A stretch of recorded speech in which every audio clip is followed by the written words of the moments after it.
Good morning, students. Good morning to all of you. Today we have to start any topic that is conditions for solvability of linear equation in two variable by algebraic method. आज जो है हम लोगों को algebraic method से condition for solvability of linear equation हमको देखना है, ठीक है। पिछले क्लास में हम लोगों ने देखा था कि कंडीशन किसके लिए जो है ग्राफिकल मेथड से हम लोगों ने देखा था कि किसी भी पेयर ऑफ लीनियर इक्वेशन को कैसे ग्राफिकल मेथड से हम सॉल्व करते हैं और उसका क्या क्या कंडीशन है और कैसे हम कह सकते हैं कि वन सॉल्यूशन होगा, कैसे किस बेस पे हम कह सकते हैं कि इनफाइनाइट नंबर ऑफ सॉल्यूशन होगा बाय ग्राफिकल मेथड, ठीक है। तो उसको थोड़ा सा रिवाइज करा देते हैं, फिर ये हम बात करेंगे। देखा जाए ग्राफिकल मेथड में क्या था कि अगर हम बोले कि अगर दो पेयर ऑफ लीनियर इक्वेशन है तो दो जाहिर सी बात है कि दो सिस्टम ऑफ इक्वेशन है, इक्वेशन दो है ना, a1x plus b1y plus c1 equal to 0, a2x plus b2y plus c2 equal to 0, ये दो लीनियर इक्वेशन है, दोनों का अलग अलग ग्राफ होगा। तो जब ये कट कर रहा था किसी पॉइंट पर तो ये जो पॉइंट था इसको हम बोल रहे थे ये इसका इक्वेशन इसका सॉल्यूशन है, ठीक है। अगर एक पॉइंट पर कट कर रहा था तो वन सॉल्यूशन होगा। अगर हम बोलें कि ये दो लाइन आपस में एक दूसरे को ओवरलैप कर जाए, यानी कि ये पहला लाइन है और दूसरा लाइन ठीक इसी के ऊपर आ जाए तो कहेंगे क्या चीज, कितना सॉल्यूशन होगा जी, तो इनफाइनाइट नंबर ऑफ सॉल्यूशन होगा। लेकिन वही अगर क्या हो कि एक लाइन दूसरे के पैरेलल चला जाए, ठीक है, अगर हम बोले एक लाइन दूसरे के पैरेलल चला जाए, अगर हम देखें कि एक लाइन ये हो गया और दूसरा लाइन ठीक इसके पैरेलल चला जाएगा तो बोलेंगे नो सॉल्यूशन होगा, ठीक है। उसी तरह बाय अलजेब्रिक मेथड, ये क्या है graphical method, by algebraic method हम लोग को देखना ये है कि एक system of pair of linear equation का क्या कंडीशन है, किस बेस पे हम कह सकते हैं कि वन सॉल्यूशन होगा, नो सॉल्यूशन होगा, इनफाइनाइट नंबर ऑफ सॉल्यूशन होगा। तो अगर हम बोले कि ए पेयर ऑफ, सबसे पहले ये pair of system of linear equation का अगर एक पेयर के बारे में हम बात करें तो पहला a1x plus b1y plus c1 equal to 0, दूसरा क्या होगी a2x plus b2y plus c2 equal to 0। दो लीनियर इक्वेशन का एक पेयर हो गया, जैसी बात है कि एक जोड़ा हो गया ये। अब इसका कंडीशन क्या है कि वन सॉल्यूशन का क्या कंडीशन होगा, तो देखेंगे क्या चीज, इसके कोफिशिएंट के ऊपर जाएंगे, क्या जी, coefficient of x and coefficient of y। तो कोफिशिएंट ऑफ x में अगर हम बोले आपसे किस तरह से क्या कंडीशन है तो बोले कि अगर a1 को a2 से डिवाइड कर दे, that is the coefficient of x, ratio of coefficient of x अगर ये इक्वल नहीं हो किसके, b1 बाई b2 के, तो कहेंगे कि ओनली वन सॉल्यूशन, क्या बोलेंगे जी, ओनली वन सॉल्यूशन होगा, जिसको हम यूनिक सॉल्यूशन भी बोलते हैं, क्या बोलते हैं, यूनिक सॉल्यूशन भी बोलते हैं, ठीक है क्या। उसी तरह ये पहला कंडीशन था। दूसरा कंडीशन क्या है कि अगर ऐसा हो जाए कि a1 बाई a2 जो है वो इक्वल हो जाए b1 बाई b2 के और ये इक्वल हो जाए c1 बाई c2 के, ठीक है, यानी कि ये कोफिशिएंट के इक्वल हो जाए, क्या जी, यानी कि ये तीनों आपस में इक्वल है। Coefficient of x, the ratio of coefficient of x is equal to the ratio of coefficient of y and that is constant also equal. तब हम कहेंगे क्या कि इनफाइनाइट नंबर ऑफ सॉल्यूशन, क्या बोलेंगे जी, इनफाइनाइट नंबर ऑफ सॉल्यूशन, यानी कि अनंत solution होगा, ठीक है। अगर तीनों इक्वल हो गया तो अनंत सॉल्यूशन होगा। और तीसरा कंडीशन क्या है, नो सॉल्यूशन के लिए कहेंगे कि a1 बाई a2 इक्वल हो जाएगा b1 बाई b2 के, लेकिन नहीं इक्वल होगा c1 बाई c2 के, ठीक है क्या।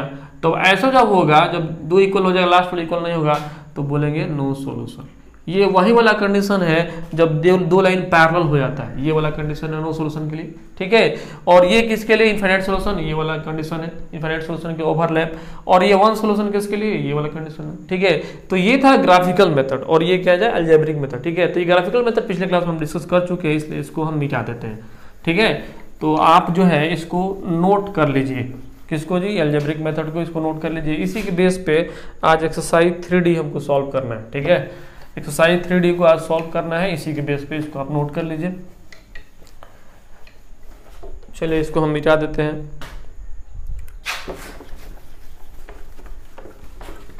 एक्सरसाइज 3D क्वेश्चन नंबर 1 देखा जाए। एक्सरसाइज 3D क्वेश्चन नंबर 1 क्या कह रहा है। क्वेश्चन नंबर 1 कह रहा है कि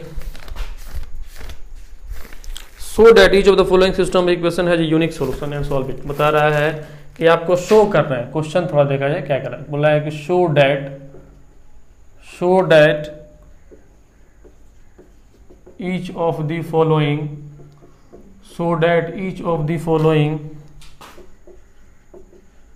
system of equations has a unique solution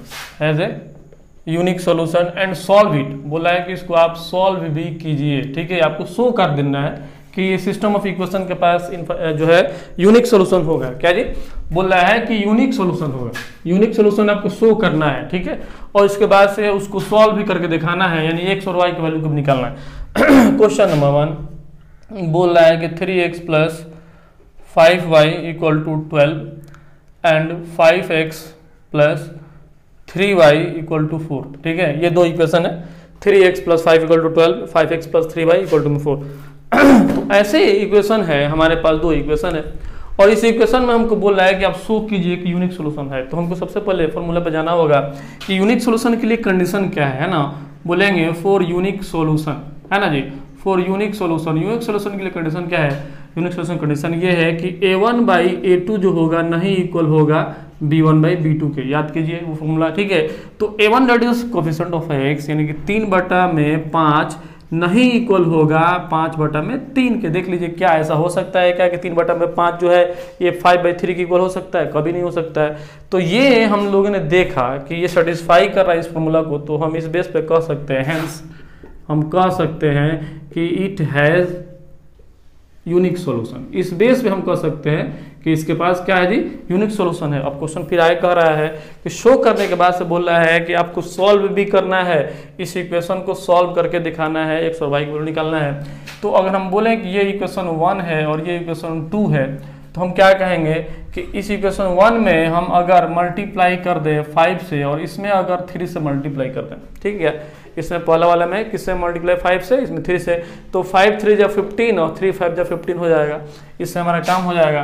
तो हम बोलेंगे यहाँ पर कि क्या इक्वेशन 1 में क्या बोलेंगे जी, इक्वेशन 1 में हमने क्या किया, 5 से मल्टीप्लाई किया। क्या जी, इक्वेशन 1 में हम लोगों ने 5 से मल्टीप्लाई किया और घटा दिए हैं इक्वेशन 2 में। क्या बोलेंगे जी, इक्वेशन 2 में किससे मल्टीप्लाई किए हैं? तो इक्वेशन 2 में हम लोगों ने 3 से मल्टीप्लाई करके घटा दिए। ये चीज़ लिखना होगा जी। इक्वेशन 1 में हम लोगों ने 5 से मल्टीप्लाई किया और घटा दिए इक्वेशन 2 में 3 से मल्टीप्लाई करके। तो बोलेंगे अगर मल्टीप्लाई करेंगे तो कितना हो जाएगा, 15x + 25y = 60, ठीक है। और ये हो जाएगा 15x + 3 3 = 9y = 12। अगर आप घटाइएगा सबका साइन चेंज होगा, ये खत्म हो जाएगा। 25 में से 9 गया 16y = 10 में से 2 गया 8, 5 में से 1 गया 4, 16 3 48, y = 3 आ गया जी। y का वैल्यू कितना आया, 3 आया। अब इस y के वैल्यू को पुट करेंगे क्वेश्चन 1 में, कहेंगे putting the value of y इन 1 में हम पुट करने जा रहे हैं। तो 3x + 5 × 3, y की जगह पर 3 डाल दिए, = 12। देन 3x = 12 - 15, 5 3 = 15 इधर गया। देन 3x = -3, है ना। 3 से 3 खत्म हो गया, x = -1। x का वैल्यू कितना निकल गया है, -1, ठीक है। यही का इसका सोल्यूशन हो गया। बोला ना सॉल्व करने के लिए सोल्यूशन हो गया। लेकिन सबसे पहले इसको हम लोगों ने क्या किया जी, यूनिक सोल्यूशन को प्रूव किया, शो किया।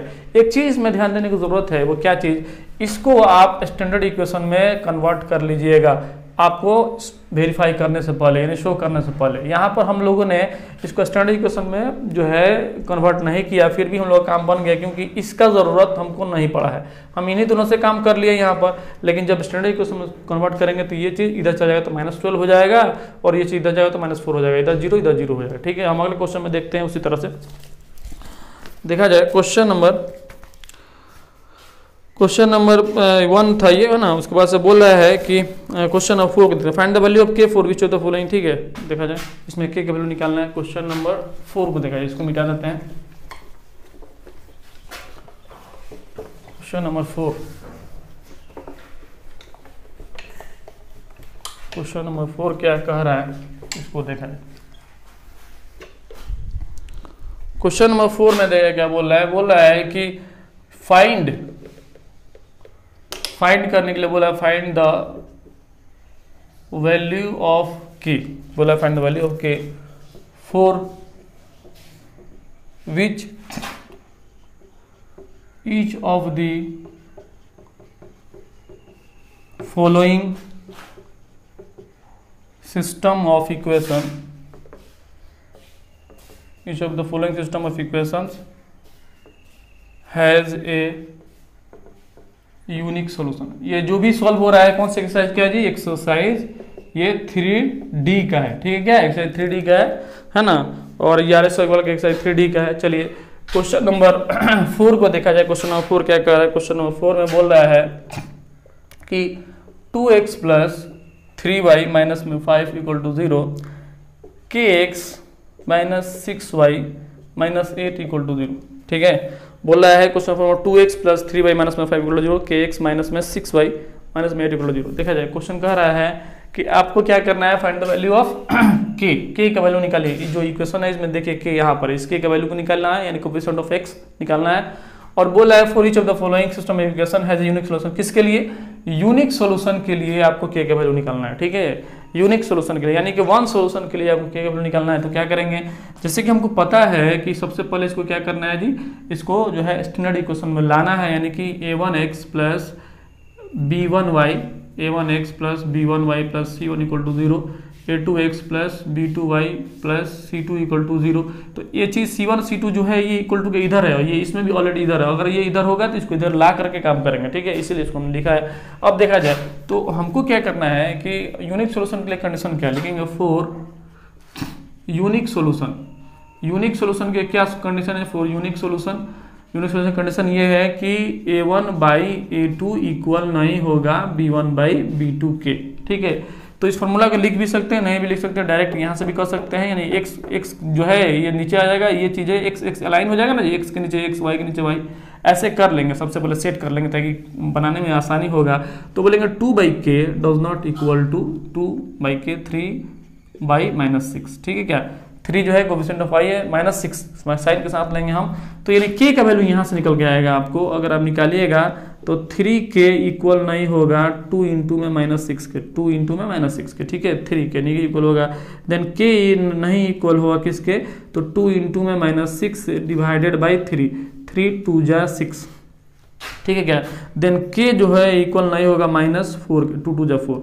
तो आंसर क्या होगा जी हमारा? -4, यानी कि k का वैल्यू -4 नहीं होगा, बाकी तमाम नंबर होगा, ठीक है। तमाम रियल नंबर हो सकता है। अगर आपको यूनिक सोल्यूशन चाहिए तो k की जगह पर आपको -4 नहीं डालना है। अगर -4 डाल दीजिएगा तो क्या आएगा? अगर -4 डाल दीजिएगा k की जगह तो थोड़ा चेक कर लेते हैं क्या आएगा। 2/-4, अगर हम k की जगह -4 रखेंगे तो 2/-4, ये देखा जाए ये 3/-6 देखा तो ये देखिए क्या होगा? 2 2 जा 4, ये 3 2 जा 6, ठीक है। और ये भी देखिए -5/8, ठीक है। तो ये 2 2 जा 4 तो कितना हो गया? -1/2 हो गया, और ये भी -1/2 हो गया, ये इसके इक्वल हो गया। लेकिन ये चीज जो है इक्वल नहीं है, -5/8 इसके इक्वल है क्या? नहीं है। तो ये किसके लिए है जी? नो सोल्यूशन के लिए, ठीक है। आपको क्या चाहिए? Unique solution. आपको क्या चाहिए? Unique solution. ये जिस किसके लिए बात है? Unique solution. लेकिन ऐसे अगर जो k की जगह अगर आप -4 डाल देते हैं तो नो सोल्यूशन मिलना शुरू हो जाएगा। तो हमको क्या चाहिए? यूनिक सोल्यूशन, यानी k के जगह पर -4 को छोड़कर तमाम चीज होगा। ये चीज समझाने के लिए था, इसको लिखने की कोई जरूरत नहीं है, ये सोल्यूशन का पार्ट नहीं है, ये हमारा इसका सोल्यूशन ये रहा। चलिए अगला क्वेश्चन की तरफ चलते हैं। क्वेश्चन नंबर ये 4 हो गया है ना।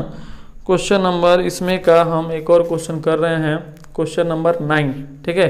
क्वेश्चन नंबर 9 इसमें करते हैं, ठीक है। फॉर यूनिक सोल्यूशन के लिए क्वेश्चन नंबर 9, इसको देखिए क्वेश्चन नंबर 9 को।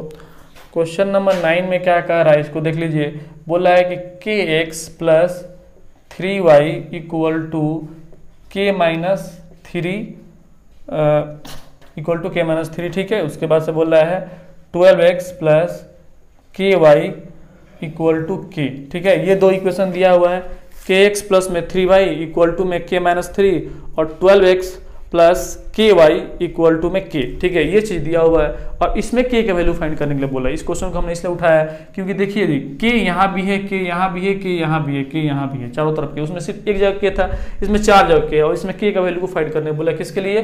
फॉर यूनिक सोल्यूशन के लिए। जैसे कि बात हमको पता है कि for unique solution, unique solution के लिए हम क्या करते हैं जी? यूनिक सोल्यूशन के लिए हमारे पास जो फॉर्मूला है कि a1/a2 इक्वल नहीं होगा b1/b2 के। इसको इस फॉर्मूला को लिखे बगैर भी हम काम कर सकते हैं। इतना बटा में इतना नहीं होगा, होगा इक्वल इतना बटा में इतना, ठीक है। तो इसको लिखिए या ना लिखिए कोई दिक्कत नहीं है। अगर इसको मिटा देते हैं तो क्या लिखेंगे, इतना बटा में इतना, यानी k बटा में 12 इक्वल नहीं होगा 3 बटा में k से, ठीक है, क्या इक्वल नहीं होगा, है ना। तो k इंटू के कितना हो जाएगा, k का स्क्वायर हो जाएगा, 12 36 हो जाएगा, क्या जी 12 कितना हो जाएगा 36 हो जाएगा। तो स्क्वायर जब हटेगा तो क्या होगा, 36 के ऊपर रूट जाएगा जी, ठीक है। तो k का वैल्यू क्या निकल जाएगा, प्लस माइनस क्या चीज 6, k का वैल्यू क्या निकल गया प्लस माइनस 6, यानी k का दो वैल्यू होगा, एक 6 होगा और k इक्वल टू में -6 होगा, दो वैल्यू निकल के आएगा, ठीक है। तो इसका हमको कोई रोल ही नहीं हुआ, केमिस्ट्री कोई इस्तेमाल हुआ, कहीं भी इस्तेमाल नहीं हुआ। चलिए क्वेश्चन नंबर 9 का ये सोल्यूशन रहा। क्वेश्चन नंबर 10 को देखा जाए। क्वेश्चन नंबर 10 क्या कह रहा है, इसको मिटा देते हैं हम। क्वेश्चन नंबर 10 को देखा जाए।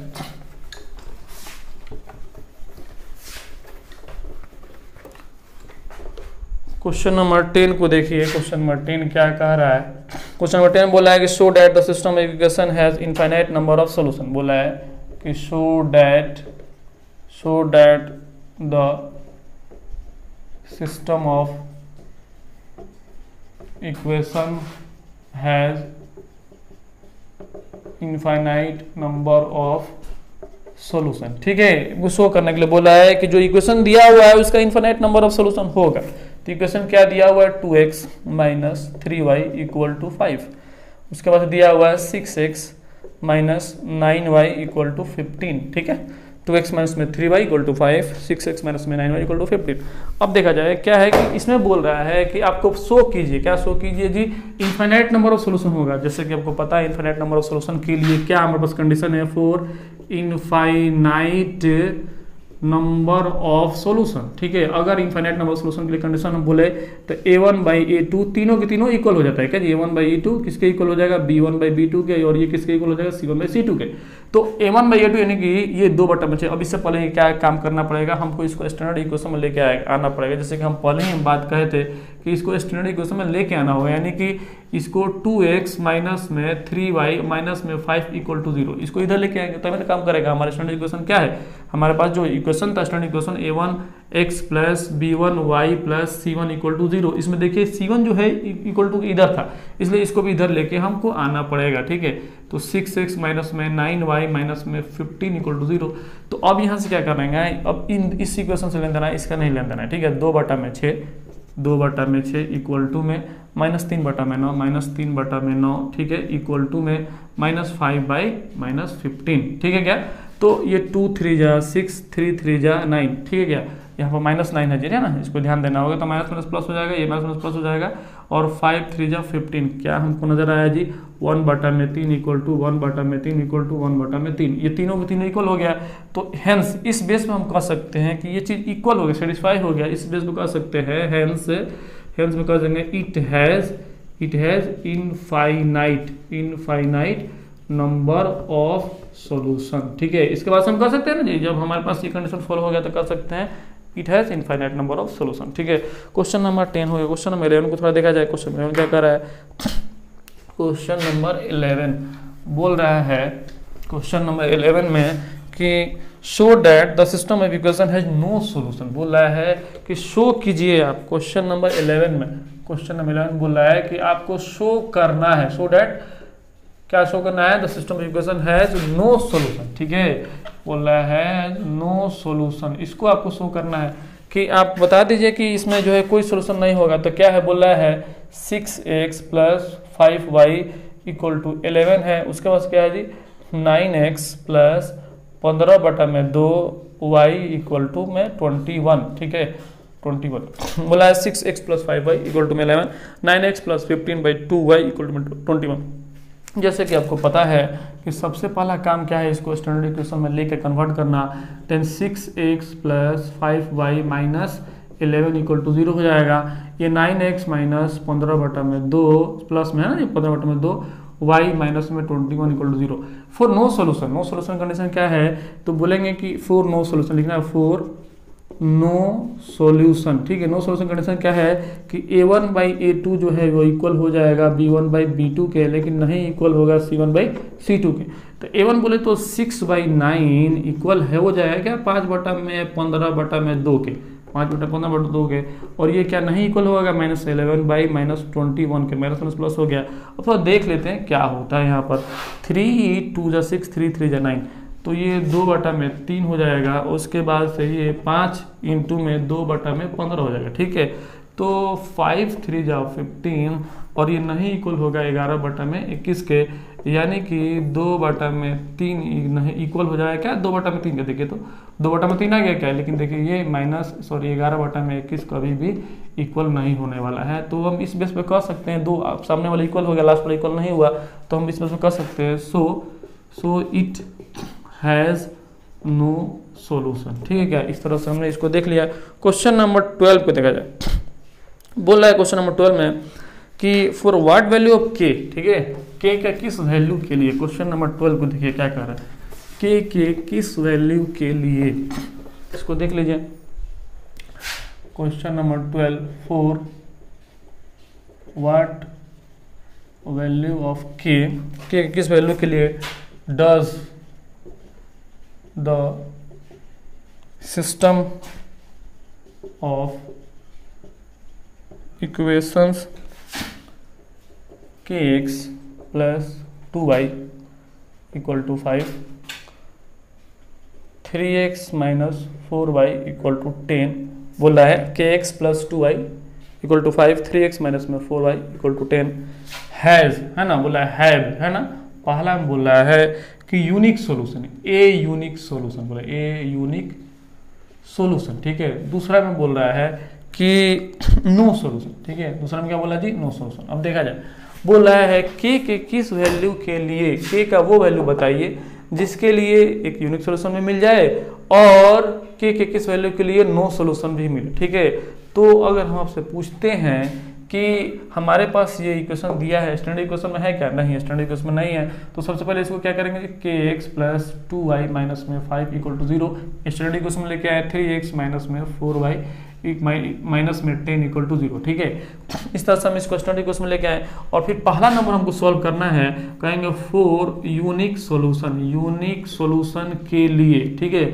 फॉर यूनिक सोल्यूशन, तो फॉर यूनिक सोल्यूशन के लिए हम क्या बोलेंगे, k/3 नहीं इक्वल होगा 2/-4 के। हमारे पास ये फॉर्मूला है जी, इतना ये a1/a2 does not equal to b1/b2, तो हम फॉर्मूला लिखने की कोई जरूरत नहीं है, डायरेक्ट हम काम करते रहे, k/3 नहीं इक्वल होगा 2/-4 के। तो देख लीजिए क्या कि k का वैल्यू निकालने के लिए हमको क्या करना है, k does not equal to 3 2 जा 6/4, ठीक है क्या, 3 2 जा 6/-4, है ना। तो k का वैल्यू कितना होगा जी, 2 3 जा 6, 2 2 जा 4, यानी k इक्वल नहीं होगा -3/2 के। k का वैल्यू क्या होगा जी, k इक्वल नहीं होगा -3/2 के। बाकी सब होगा no solution, sorry unique solution के लिए k का वैल्यू -3/2 नहीं होना चाहिए, ठीक है। बाकी तमाम चीज होगा तो आपको यूनिक सोल्यूशन के लिए इतना नहीं होना चाहिए, मतलब कि इसके अलावा भी वो सब हो सकता है, बस ये नहीं होगा।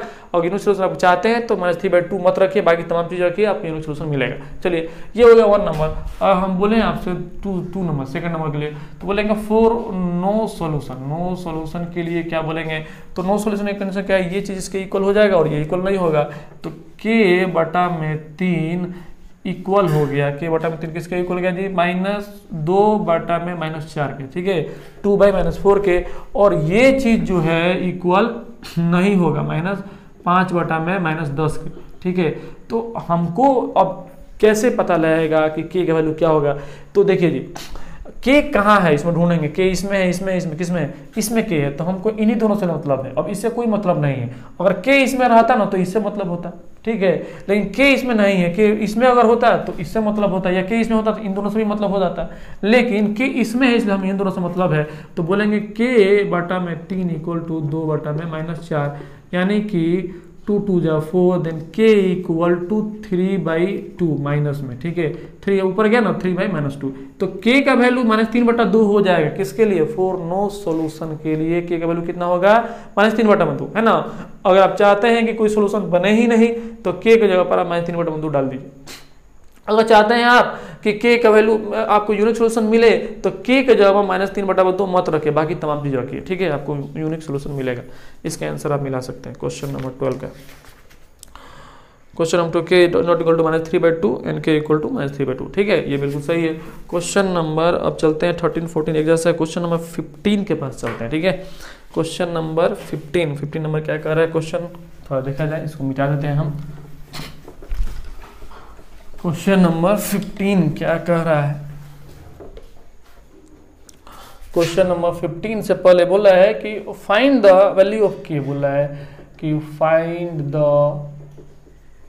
वैल्यू ऑफ के का वैल्यू निकालिए for which each of the following, for which each of the following, for which each of the following system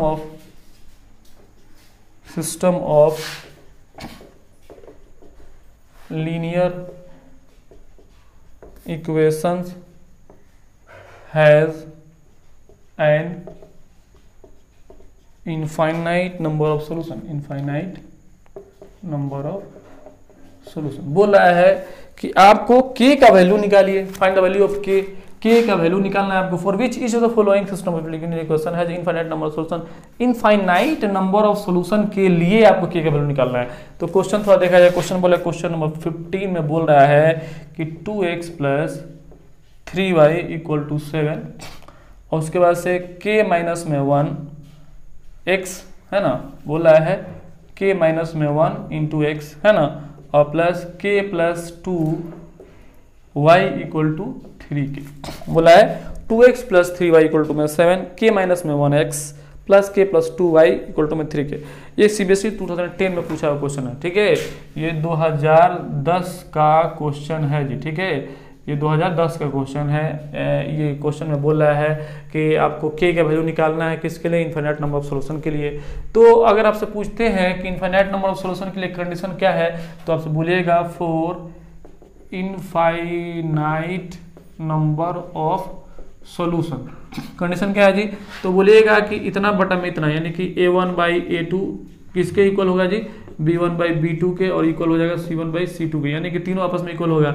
अगर बोले आपसे 2 / k माइनस में 1, ठीक है, इक्वल होगा 3 / k + 2 और इक्वल होगा 7/3k। ठीक है क्या, सॉरी एक मिनट, हम आपसे पहले बताया है कि ये चीज़ जो है आपको स्टैंडर्ड इक्वेशन में लेके आना पड़ेगा। तो आप इसको स्टैंडर्ड इक्वेशन में लेके चले आइए, 2x + 3y। ठीक है, 2x + 3y - 7। ठीक है, 2x + 3y - 7 हो गया। उसके बाद से क्या करेंगे हम, उसके बाद से इसको लिखेंगे k माइनस में 1 x प्लस k प्लस में 2 y माइनस में 3k = 0। ठीक है, -7 का 0 होगा ना। तो ये दो इक्वेशन है, अब इसी बेस पे हमको काम करना है। तो 2 / k - 1, 2 / k - 1, 3 / k + 2, 3 / k + 2, और ये चीज -7 / -3 तो माइनस माइनस प्लस हो जाएगा। वो अलग बात है कि ये ऑटोमेटिक ये प्लस हो गया, लेकिन अलग अलग साइन रहता ना तो दिक्कत हो जाता है। इसलिए ये आप आदत डाल लीजिए कि इसको स्टैंडर्ड इक्वेशन में लेके आना है, फिर काम करना है। अब हमको क्या करना है, यहाँ से k का वैल्यू निकालना है।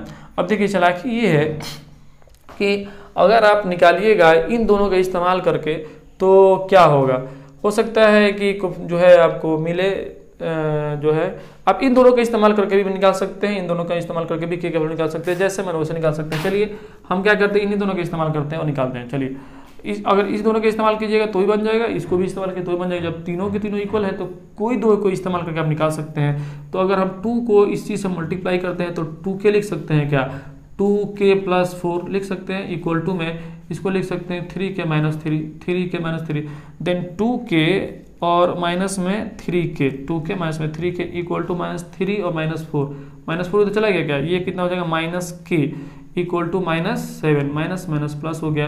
देन k का वैल्यू कितना निकल गया, 7 है ना। इस तरह से इसको सॉल्व हम लोग कर लिए है ना। उम्मीद है समझ में आया होगा, आप मिला सकते हैं आंसर।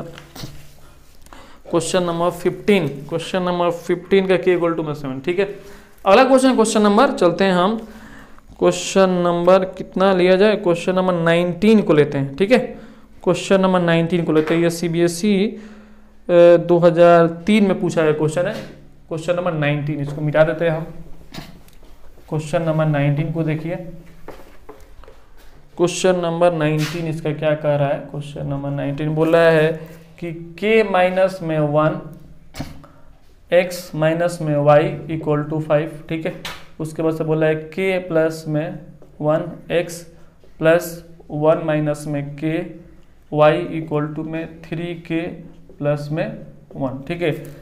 k माइनस में 1x माइनस में y इक्वल टू में 5, k प्लस में 1x 1 minus k y equal to में 3k प्लस में 1। तो इसको भी हमको सबसे पहले स्टैंडर्ड इक्वेशन में लेके आना पड़ेगा। तो हम कहते हैं k माइनस में 1 x माइनस में y माइनस में 5 इक्वल टू 0, ठीक है। इसको इधर लेके आए, k प्लस में 1 x प्लस 1 माइनस में k y माइनस में 3k प्लस में 1 इक्वल टू 0, ठीक है। इस तरह से काम हो गया। और फॉर इनफाइनाइट सोल्यूशन, हमारा ये काम किसके लिए? फॉर इनफाइनाइट सोल्यूशन के लिए, for infinite solution. Infinite solution क्या है कि k माइनस में 1, ठीक है, k माइनस में 1 डिवाइडेड बाई k प्लस में 1, ठीक है। इतना बटा में इतना इक्वल होगा -1, यहाँ पर क्या छुपा 1 है, 1 डिवाइडेड बाई 1 माइनस में k के इक्वल होगा। और ये किसके इक्वल होगा? -5 divided by minus of 3k plus में 1 के। तो माइनस माइनस तो खत्म हो गया। अब आपको बहादुरी का काम क्या है कि आप इन दोनों को मत लीजिए, इन दोनों को लीजिएगा तो क्या होगा कि इसको इससे मल्टीप्लाई कीजिएगा तो k का स्क्वायर हो जाएगा, आपको क्वाड्रेटिक इक्वेशन मिलना शुरू हो जाएगा, ठीक है। जो कि इसे मल्टीप्लाई कीजिए तो k का स्क्वायर हो जाएगा, यहाँ भी k है, यहाँ भी k है। आपका समझदारी ये है कि इन दोनों को लीजिए, या फिर इन दोनों को भी आप नहीं ले सकते हैं, इन्हीं दोनों को लीजिए, ठीक है, ताकि आपको लीनियर इक्वेशन मिले और आसानी से सॉल्व हो जाए। तो हम बोलेंगे आपसे कि -1 अपॉन, ठीक है, -1 अपॉन 1 माइनस में k 1 minus k 1 minus k, ये हो गया है ना, और इक्वल हो गया 5 डिवाइडेड बाई 3k प्लस में 1 के, ठीक है। अब आप इसको मल्टीप्लाई कीजिएगा तो -3k माइनस 1 होगा, इसको मल्टीप्लाई कीजिएगा तो ये कीजिए तो 5 माइनस में 5k होगा, 5 माइनस में 5k होगा, -3k प्लस 5k, -3k इसको लेके प्लस 5k, 5 प्लस में 1 इधर गया तो ये 5k में से 3k चला गया, कितना बचा? 2k बचा है, और ये 6 हो गया, 2 3 जा 6, k का वैल्यू कितना निकल गया जी? 3 निकल गया। अगर आप इसको लेकर करते तब आपको क्वाड्रेटिक इक्वेशन मिलता। सॉल्व करने में टाइम लगता है, बनता तो ज़रूर लेकिन सॉल्व करने में टाइम लगता है, इसलिए उसको हमने नहीं लिया। क्वेश्चन नंबर 19 का आंसर देख लिया जाए। क्वेश्चन नंबर 19 का k इक्वल टू में 3, बिल्कुल सही है। चलते हैं आगे क्वेश्चन नंबर 21 के पास। 21 क्या कर रहा है इसको देखा जाए। बोला है find the value of A and B, A और बी के वैल्यू फाइंड करने के बोला है, इसको मिटा देते हैं हम। उम्मीद है समझ में आता होगा, ठीक है। चलिए हम चलते हैं, बहुत आसान है ये, है ना। क्वेश्चन नंबर हम चलते हैं 21 के पास। देखा जाए बोल रहा है क्वेश्चन में कि find the value of A and B. A and B को वैल्यू निकाले बोला है for which each of the following systems of linear equations has an infinite number of solutions। Question number 21 बोल रहा है कि a minus 1 x plus 3y equal to 2 और 6x plus 1 minus 2b y equal to में 6, ठीक है। a minus में 1x plus 3y equal to में 2, 6x plus 1 minus 2b y equal to में 6, ठीक है। इसको देखा जाए। अब क्या करते हैं, a माइनस में 1x प्लस 3y माइनस में 2 इक्वल टू 0, ऐसी बात है। इसको इधर लेके आना पड़ेगा स्टैंडर्ड इक्वेशन बनाने के लिए। फिर 6x प्लस 1 माइनस में 2b और y माइनस में 6 इक्वल टू 0, ये बात हो गया। अब हम क्या करेंगे कि हमारे पास जो क्वेश्चन बोल रहा है कि इनफाइनाइट नंबर ऑफ सॉल्यूशन के लिए आपको ए और बी का वैल्यू को निकालना है, ठीक है। इनफाइनाइट नंबर ऑफ सॉल्यूशन के लिए तो वही फॉर्मूला हम लगाएंगे, बोलेंगे for infinite number of solution. Infinite number solution के लिए क्या है जी, इतना बटा में इतना इक्वल होगा, इतना बटा में तीनों आपस में इक्वल होगा। बोलेंगे a1 माइनस में 1 डिवाइडेड बाई 6, ठीक है। a1 माइनस में 1 डिवाइडेड बाई 6 इक्वल होगा 3 डिवाइडेड बाई 1 माइनस में 2b के, ठीक है। 1 माइनस में 2b के इक्वल होगा ना, 1 माइनस में 2b के इक्वल होगा क्या चीज़, ये 3 डिवाइड 1 माइनस 2b, और ये चीज़ इक्वल होगा कितने, 2 बटा में 6 के माइनस में, ठीक है। तो माइनस माइनस प्लस हो गया, ठीक है, ये चीज़ हो गया। अब हम क्या करेंगे कि इसमें हमको ए और बी का वैल्यू निकालना है, तो इन दोनों को नहीं लेंगे जी, ठीक है, इन दोनों को नहीं लेंगे। हम तीनों जब आपस में इक्वल है तो इन दोनों को लीजिएगा तो इसको मल्टीप्लाई किया तो ए बी आना शुरू हो जाएगा, इसमें कोई मतलब नहीं है। हमारा काम क्या है, आप एक बार इसको ले लीजिए इक्वल में, तो आप यहाँ से बी का वैल्यू निकाल सकते हैं, फिर इसको आगे इसके साथ ले लीजिएगा तो आप यहाँ से ए का वैल्यू निकाल सकते हैं। ये कब कंडीशन है, जब तीनों इक्वल है तब। अगर ये इक्वल है ये इक्वल नहीं है तो नहीं ले सकते इसको इक्वल, इन दोनों को लेना पड़ेगा, ठीक है। चलिए, तो तीनों इक्वल है तो ले सकते हैं। हम बोलेंगे यहाँ पर कि 3 divided by 1 minus 2b equal to में 2/6, इसको हमने लिया है, ठीक है। तो हम क्या कहते हैं, ये 2 3 जा 6, ठीक है। तो 1 माइनस 2b, ऊपर 1 है ना जी, तो 1 से मल्टीप्लाई किए और 3 3 जा 9 हो गया। फिर 1 माइनस 2b इक्वल टू में 9 माइनस 2b इक्वल टू में 9 माइनस में 1, ये हो गया ना जी वहाँ पर माइनस में 1, तो माइनस 2b इक्वल टू में 8 एंड 2 4 जा 8, देन b इक्वल टू में -4, b का वैल्यू कितना निकाले जी -4। आगे चलते हैं, हम इन दोनों को लेते हैं। बोल रहे हैं कि a माइनस में 1/6 इक्वल टू 2/6, ठीक है। a माइनस में 1/6 है ना, a माइनस में 1/6 इक्वल टू में 2/6 है। तो ये 6 से 6 खत्म हो गया है, a माइनस में 1 इक्वल टू 2 हो गया, a इक्वल टू में 3 हो गया, ठीक है। ये 1 उधर गया 3 हुआ ना जी, आप इससे इसका आंसर मिला सकते हैं। Question number 21, question number 20, a equal to में 3 देन b इक्वल टू -4, सही है। उसी तरह हम बनाएंगे। चलिए अगला एक और क्वेश्चन देखते हैं। एक और क्वेश्चन थोड़ा देखा जाए क्या है क्वेश्चन।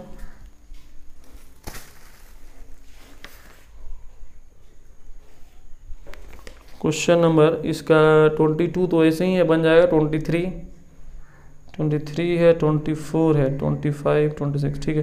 24 नंबर हम देखते हैं, ठीक है। क्वेश्चन नंबर 24 को देखा जाए, इसको मिटा देते हैं।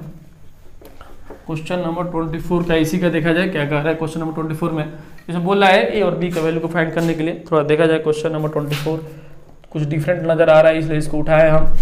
इसमें बोल रहा है कि 2x plus 3y equal to 7, उसके बाद से बोल रहा है a प्लस बी है ना प्लस में 1x plus a plus 2b plus 2y equal to 4 into में a प्लस बी और प्लस में 1, इस तरह से दिया हुआ है, ठीक है। एक बार मिलाते हैं क्वेश्चन को। 2x plus 3y equal to में 7, a plus b plus 1, x plus a plus 2b plus 2, a plus 2b plus 2y equal to में 4 इंटू में a प्लस b और प्लस में 1, ठीक है।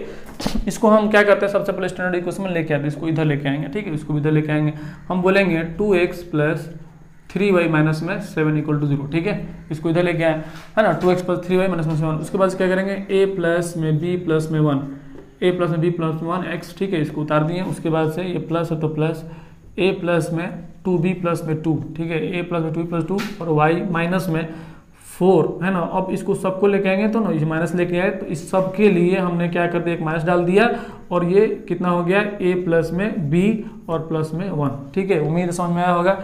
इसका साइन प्लस है, इसको ले गया तो माइनस हो गया, ठीक है। अब हम क्या करेंगे, जैसे कि हमको पता है कि for infinite number of solution, infinite number of solution के लिए हम क्या करेंगे, for infinite number of solution, infinite number of solution के लिए क्या करेंगे, 2 डिवाइडेड बाई a प्लस में b प्लस में 1, ठीक है। a प्लस में b प्लस में 1 ये इक्वल होगा 3 डिवाइडेड बाई a प्लस में 2b प्लस में 2 के, ठीक है क्या, a प्लस 2, और ये इक्वल होगा किसके, तो -7 डिवाइडेड बाई माइनस ऑफ क्या चीज़, 4 माइनस ऑफ 4 a प्लस में b प्लस में 1 के इक्वल हो गया। ये माइनस माइनस खत्म हो गया, हटाइए इसको। अब हमको क्या करना है कि आपको क्या करना है, एक बार इन दोनों को ले लीजिए या फिर एक बार इन दोनों को ले लीजिए, ठीक है। आगे काम कर लेते हैं हम लोग। हम बोलेंगे यहाँ पर 2 डिवाइडेड बाई a प्लस में b प्लस में 1, ठीक है। इसको हमने लिया एक बार और इसको साथ ले लिया 7 डिवाइडेड बाई, ठीक है। ये 7 है, मिला लीजिए। क्वेश्चन में 7 है ना, क्वेश्चन अगर गलत होता है तो आंसर नहीं आता है, क्वेश्चन में ये 7 ही है। चलिए बिल्कुल सही है। हम क्या करते हैं, ये 7 डिवाइडेड बाई कितना हो जाएगा, अगर हम काम करें ऐसा कि इस 4 को अंदर डाल देते हैं, ठीक है, कोई दिक्कत नहीं है। 4a प्लस 4b लिख सकते हैं, 4a प्लस 4b और a प्लस में 1 डाल देते हैं, ठीक है, प्लस में 1 डाल देते हैं, ठीक है। ये प्लस में 1 अलग है तो अलग है, ठीक है। अब हम क्या करेंगे, इसको क्रॉस मल्टीप्लिकेशन करेंगे तो 2 4 जा 8a प्लस 2 4 जा 8b, ठीक है, प्लस में 2 equal to 7a plus 7b plus 7, ठीक है। इसको मल्टीप्लाई करेंगे तो इतना आ जाएगा, ये 8a प्लस 8b और minus 7a minus 7b equal to 7 minus 2, 7 है ना, 2 इधर गया तो माइनस 2 हो गया, ठीक है, 2 इधर गया तो माइनस 2 हो गया। अब देखिए 8a और 7a, 8a में से 7 गया तो कितना बचेगा जी, सिर्फ a बचेगा। 8b में से 7 गया तो सिर्फ क्या बचेगा, सिर्फ b बचेगा। 8a में से 7 गया तो a बचेगा, ठीक है। 8 को a में से 7 को a गया तो 1 ठो a, 8b में से 7b गया तो 1 ठो b बचेगा, प्लस में इक्वल टू में 7 में 2 गया तो ये 5 बचेगा। ये इक्वेशन 1 हो गया। अब देखिए ऐसे ही कुछ एक और इक्वेशन आएगा, अगर इन दोनों का आप लीजिएगा तो, इन दोनों के लिए ना, इन दोनों के लिए आप इन दोनों को लीजिएगा तो एक इक्वेशन आएगा, उसके बाद उसको सॉल्व करना पड़ेगा, ठीक है। तो चलिए हम क्या करते हैं, 3 divided by a plus 2b plus 2, ठीक है, 3 divided by a plus 2b plus 2 equal to में 7 divided by 4a plus 4b plus 2, ठीक है। अंदर डाल के इसको हम लिखे हैं। अब हम क्या करेंगे, 3 4 12 है ना, प्लस 3 4 12b और फिर 3 2 6 इक्वल टू 7a प्लस, है ना, 7a प्लस 7 2 14b और प्लस 7 2 14, ठीक है, इतना लिख दिए। तो ये 12a और माइनस 12a और उसके बाद से हम क्या कर देते हैं, 12b कर देते हैं, माइनस 7a और माइनस 14b, ठीक है, और इक्वल टू में ये 14 माइनस में 6, ठीक है। देखा जाए तो अगर 12a यहाँ पर है और 7a यहाँ पर है, ठीक है, 12a यहाँ पर है, 7a तो माइनस 12 में 7 गया तो 5a यहाँ बचेगा, है ना। इस दोनों का काम करें तो 5a बचेगा, ये 12b है और ये माइनस 14b है तो माइनस में 2b बचेगा, इन दोनों को अगर सॉल्व करेंगे तो। और इक्वल टू में 14 में 6 गया तो 8 6 14 8 बचेगा यहाँ पर, ठीक है। और ये हमारे पास इक्वेशन 2 यहाँ पर हमको मिल गया, ठीक है। यहाँ पर इक्वेशन 2 हमको मिला है ना, आप मिला सकते हैं, ठीक है, आप यहाँ से मिला सकते हैं, इधर जाएगा तो माइनस होगा, है ना, ठीक है, बिल्कुल सही है। तो अब हमको क्या करना है, इन दोनों को सॉल्व कर देना है, ठीक है। अगर आपसे बोले कि इक्वेशन 1 में 2 से मल्टीप्लाई कर दें तो 2b हो जाएगा, जोड़ देंगे तो काम हो जाएगा। तो अगर हम मल्टीप्लाई करेंगे तो हम क्या करेंगे, मल्टीप्लाई करेंगे तो हम यहाँ पर इसको लिखने की कोशिश कर रहे हैं, थोड़ा देखिएगा। अगर हम मल्टीप्लाई करते हैं तो क्या आएगा, मल्टीप्लाई करेंगे तो यहाँ पर आएगा आपको 2a प्लस 2b आएगा ना, 2a प्लस 2b, अब प्लस में 10 आएगा, 2 है 10, ये ऑलरेडी वैसे ही है तो ये 5a अब माइनस में 2b और इक्वल टू में 8 है, इसको ये कैंसिल हो जाएगा तो 5 2 कितना हो गया जी, 7a हो गया। और ये 8 10 18 हो रहा है, ये गलत आ रहा है, कुछ कहीं मिस्टेक हुआ है, ठीक है, कहीं मिस्टेक हुआ, 18 नहीं आना चाहिए, यहाँ पर 18 नहीं आना चाहिए, ठीक है। देखिए फिर से मिला लेते हैं हम लोग, इन दोनों का अगर हमने काम किया यहाँ पर, है ना, इन दोनों का सबसे पहले काम किए 2a प्लस b प्लस में 1 इक्वल टू में 7 बाई 4a प्लस में 4b प्लस में 1, ठीक है, ये सही है। अगर हम बोले आप फिर 2 b प्लस 2 और यहाँ पर हो जाएगा 7 प्लस 7b प्लस में 7 हो गया, ठीक है। तो ये तो बिल्कुल सही है। इसका देखते हैं 3 बाई a प्लस में 2b plus 2 equal to 7 by 4a plus 4b plus में यहाँ पर 1 होगा, आपने गलती किया है, देखिए यहाँ पर 4a प्लस में 4b और यहाँ पर 1 होगा ना जी, यहाँ पर तो 1 होगा, 2 कैसे चला गया, गलती हो गया। तो जाहिर सी बात है जब मल्टीप्लाई करेंगे यहाँ पर तो 3 1 जा कितना आएगा, 3 आएगा, 3 4 12, 3 4 12, 3 1 3 आएगा, और 7 जाए 7 2 40 7 2, ठीक है, बिल्कुल सही है। तो हम क्या करेंगे, ये जो 3 यहाँ पर आएगा, है ना, 14 में से 3 जो है घट कर आएगा, तो 14 में से 3 अगर हम लोग घटाएंगे, है ना, देख लीजिए सही तरीके से, 7 1 जा 7 7 7 2 जा 14 और 7 2 जा 14, ठीक है। उसके बाद से 3 4 जा 12, 3 4 जा 12 और 3 1 जा 3 हो गया, तो ये 12a है माइनस 7 14b और ये 14 माइनस 3, तो यहाँ पर कितना आएगा जी, यहाँ पर कितना आएगा, यहाँ पर आपको 14 में 3 जाएगा तो 11 आएगा, ठीक है। उम्मीद है समझ में आया होगा यहाँ तक। उसके बाद से क्या करेंगे, इसको यहाँ पर हम 11 रखेंगे, कितना रखेंगे जी, 11 रखेंगे, है ना, यहाँ पर हम लोग 11 रखेंगे, ये चीज़ तो बिल्कुल सही है ना। a प्लस बी और मल्टीप्लाई के 2a प्लस 2b 10 हो गया और 5a minus 2b equal to में 11 हो गया, ठीक है, सही है। ये खत्म हो जाने के बाद 5 2 कितना हो गया, ये 7a और यहाँ पर ये जो है कितना हो जाएगा जी, 11 10 21 हो जाएगा, 7 3 जा 21, देन a इक्वल टू में 3, ठीक है। तो उम्मीद है समझ में आया होगा। ए का वैल्यू कितना निकल गया जी, 3 है। अब 3 का इस ए का वैल्यू को पुट करेंगे इक्वेशन 1 में तो बी का वैल्यू निकल के आएगा। अगर हम कह दें कि पुटिंग कर देते हैं इक्वेशन 1 में, इक्वेशन 1 में अगर पुट करते हैं तो ए की जगह पर 3 पुट करेंगे तो 3 प्लस में b इक्वल टू में 5, देन b इक्वल टू में 5 में से 3 गया तो 2, ठीक है। b का वैल्यू कितना गया, 2 आया। तो उम्मीद है समझ में आया होगा, इसमें इतना काम करना पड़ा जी, ठीक है। ऐसा जब आ जाएगा, दो इक्वेशन समझ में आएगा तो आपको सॉल्व करना पड़ेगा, ठीक है। हमारे पास इन दोनों को लिए हैं तो इक्वेशन यहाँ पर आया, फिर इन दोनों को लिए हैं तो इक्वेशन यहाँ पर आया, कहाँ गया इक्वेशन 2, इक्वेशन 2 यहाँ है, ठीक है। इक्वेशन 2 यहाँ पर है ना। तो ये दो इक्वेशन जो आया है हमको, इन्हीं दो इक्वेशन से हम काम किए हैं, ठीक है। इन दो इक्वेशन आया तो दो इक्वेशन से हमने सॉल्व किया है। अब सॉल्व करना तो आपको पहले से पता है कैसे सॉल्व करना है, ठीक है।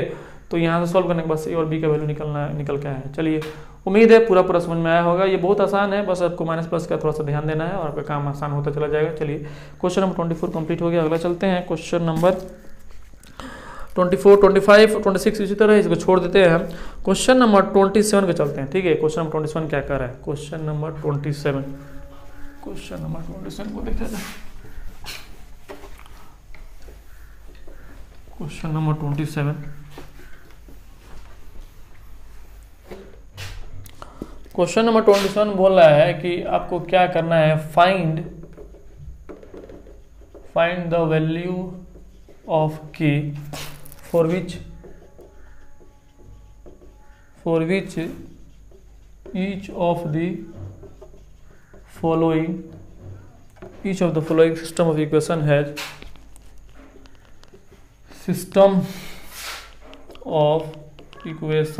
has नो सॉल्यूशन, ठीक है। नो सॉल्यूशन के लिए आपको क्या करना है, सिस्टम ऑफ इक्वेशन को नो सॉल्यूशन के लिए k के वैल्यू को फाइंड करना है, ठीक है। k के वैल्यू फाइंड करने किसके लिए जी, नो सॉल्यूशन के लिए सॉल्व करना है। क्वेश्चन नंबर 27 को देखा जाए, इससे और कुछ क्लियर होगा। बोला है क्वेश्चन नंबर 27 में 8x plus 5y equal to 9, kx plus 10y equal to 15, ठीक है। 8x plus 5y equal to 9, kx plus 10y equal to 15। अब देखिए क्या है कि ये स्टैंडर्ड इक्वेशन है नहीं, तो हमको स्टैंडर्ड इक्वेशन सबसे पहले लाना होगा, ठीक है।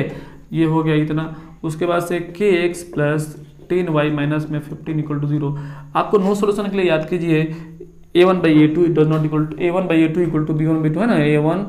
a1/a2 किसके इक्वल था, b1/b2 के, और ये नहीं इक्वल था c1/c2 के। यानी कि इतना बटा में इतना 8 बटा में k इक्वल था किसके जी, 5 बटा में 10 के, ठीक है। लेकिन नहीं इक्वल होगा -9 बटा में -15 के। माइनस प्लस खत्म हो गया, ठीक है। यही पे इसको खत्म कर दिया करेंगे। अब देखा जाए, हम आपको बताएंगे कि आपको k का वैल्यू निकालना है किसके लिए, नो सॉल्यूशन के लिए। अगर आपसे पूछते हैं कि क्या k इसमें नजर आ रहा है, नहीं इसमें k नहीं है, k किसमें, इसमें है, तो इन्हीं दोनों का इस्तेमाल करेंगे, ठीक है क्या, ना कि हम इसका इस्तेमाल करेंगे, है ना। आप इसको इसके साथ इक्वल इस्तेमाल नहीं कर सकते हैं, क्योंकि ये चीज़ जो है इसके साथ नहीं है। देखिए, ये चीज़ इसके इक्वल है, ठीक है, लेकिन ये चीज़ इसके नहीं इक्वल है, बात समझिएगा, है ना। तो जाहिर सी बात है ये भी इसके इक्वल नहीं होगा, है ना। आप इसको इस्तेमाल कर भी सकते हैं, नहीं भी कर सकते हैं, ठीक है। तो आप जो जहाँ पर k है उसी को इस्तेमाल करेंगे। आप जो है k यहाँ पर है तो k को हम इसके साथ इस्तेमाल करेंगे, ठीक है। आप k को इसके साथ इस्तेमाल नहीं कीजिए, ठीक है। आप k को इसके साथ इस्तेमाल कर सकते हैं। आप अगर आप इसको इसके साथ इस्तेमाल कर सकते हैं नहीं इक्वल टू में, तो इसको भी आप नहीं इक्वल टू में ही इस्तेमाल कीजिएगा। अगर आप इसको इक्वल टू में इस्तेमाल कर लीजिए तो गलत हो जाएगा, ठीक है। हम बताना ये चाहते हैं कि k इसमें है तो k इसके साथ इस्तेमाल करेंगे। 8/k इक्वल टू 5/10 इसके साथ इस्तेमाल करेंगे, ठीक है। 5/10, ठीक है। 8/k इक्वल टू 5/10 के साथ इस्तेमाल करेंगे। अगर आपको इस्तेमाल करना है तो यहाँ से देखिए k का वैल्यू क्या निकल के आएगा। देखिए, अगर 5×2 आया, देन k इक्वल टू में आपको 8×2 आएगा, ठीक है क्या, है ना।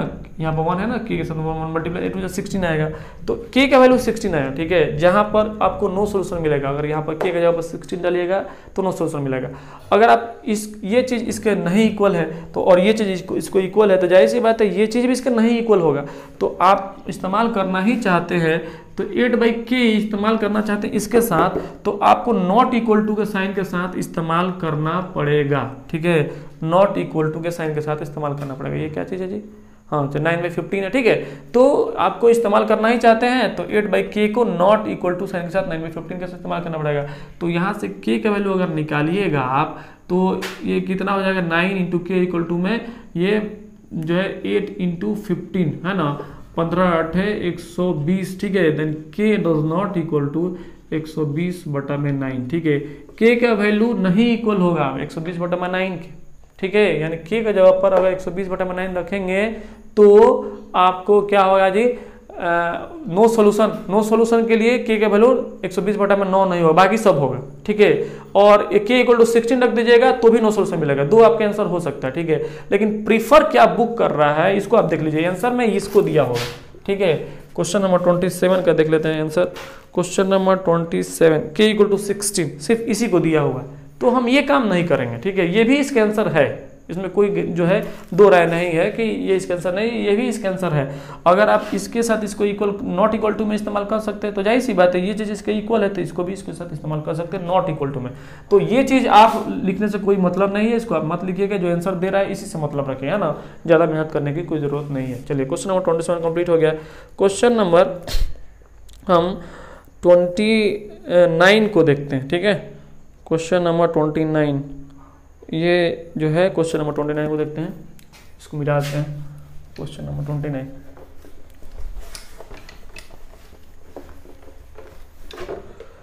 क्वेश्चन नंबर 29 इसमें कह रहा है कि 3x माइनस में y माइनस में 5 इक्वल टू 0, ठीक है।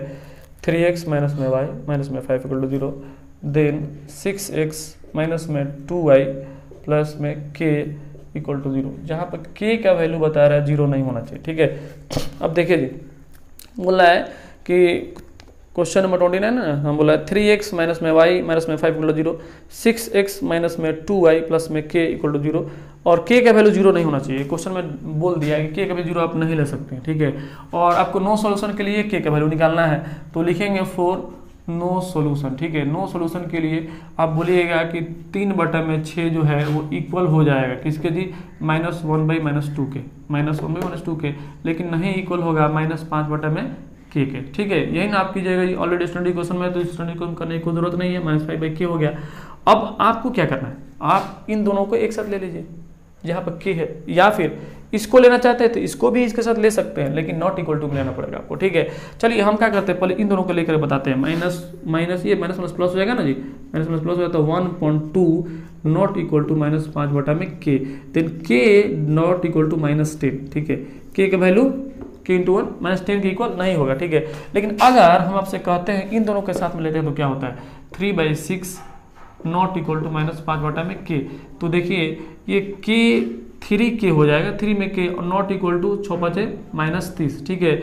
और ये खत्म हो गया -10, यानी k का वैल्यू नहीं इक्वल होगा -10 के, यहाँ से भी आंसर -10 ही आया, ठीक है। तो उम्मीद है समझ में आया होगा आपको, ठीक है। क्या करना है, आप जहाँ पर k मौजूद हो उसके आसपास वाला लेकर काम कर लेंगे, ज़्यादा आपको काम करने की ज़रूरत नहीं है, ठीक है। इतना आप काम कर लिए काफ़ी है, इसको करने की ज़रूरत नहीं है, ठीक है। एग्जाम में आपको टाइम बचाना है, ठीक है। क्वेश्चन नंबर 29 कंप्लीट हो गया। क्वेश्चन नंबर 30 वैसे ही है, बना लीजिएगा। 31 नंबर क्वेश्चन को देखा जाए, इसके लिए थोड़ा सा एक थ्योरी है, उसको थोड़ा देख लीजिए। क्वेश्चन नंबर 31 देखिए जी, एक होमोजीनियस इक्वेशन होता है, homogeneous pair of linear equation, ठीक है। Homogeneous pair of linear equation, थोड़ा हेडिंग डालिए, होमोजीनियस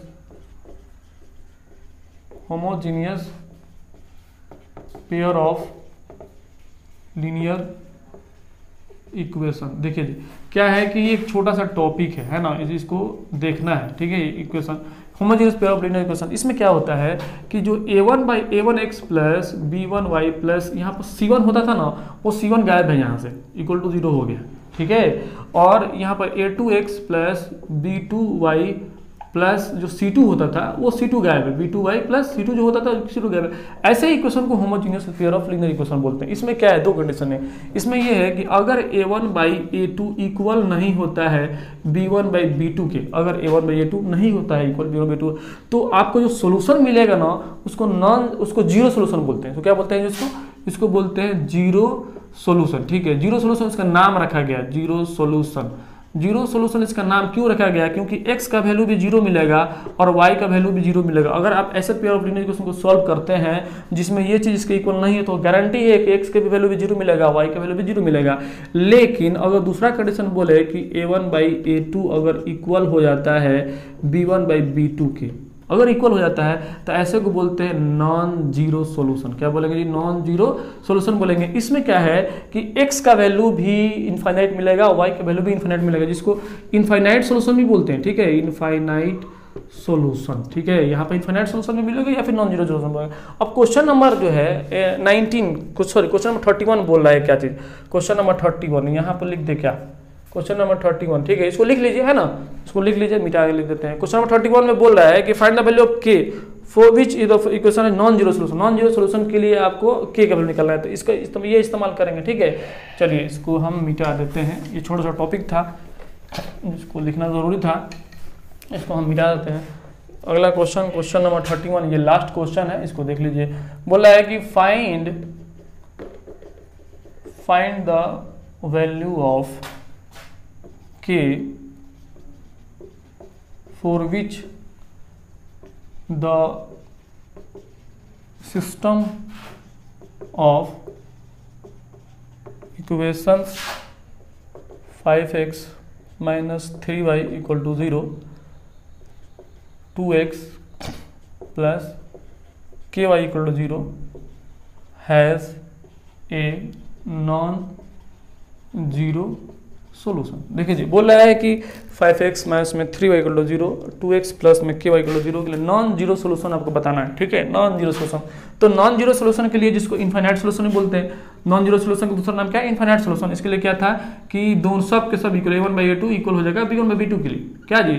और जब इक्वल नहीं था तो उसको बोलते जीरो सोल्यूशन, जिसमें x का वैल्यू भी 0, y का वैल्यू 0 मिलता था। लेकिन इसमें क्या हुआ? नॉन जीरो सोल्यूशन के लिए तो लिखेंगे फॉर नॉन जीरो सॉल्यूशन, ठीक है, या फिर इनफाइनाइट सॉल्यूशन, इसका नाम क्या है जी?